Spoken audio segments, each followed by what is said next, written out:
लग्नाआधी पालकांनी मुलांशी संवाद साधावा. मुलीचा छळ होणाऱ्या कुटुंबात रोटी बेटी व्यवहार करायचे नाही.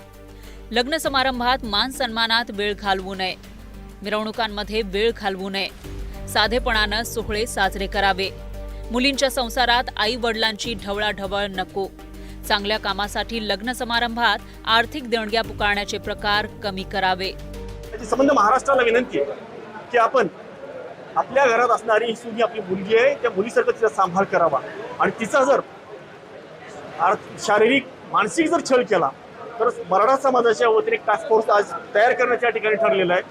महाराष्ट्राच्या कुठल्याही कानाकोपऱ्यामध्ये जर एखाद्या मुलीचा छळ झाला तर त्याचा योग्य बंदोबस्त करण्याचाही ठराव आज या ठिकाणी झालेला आहे. खरं पाहिलं तर वधूपिता आणि वरपिता या दोघांनी आता स्वतः ठरवलं पाहिजे की आपण किती चूक करायची आणि किती चांगलं काम करायचं हे त्यांनी आपापसात ठरवलं पाहिजे, तरच त्याच्यातनं कुठेतरी हा चांगल्या प्रकारे मार्ग निघेल.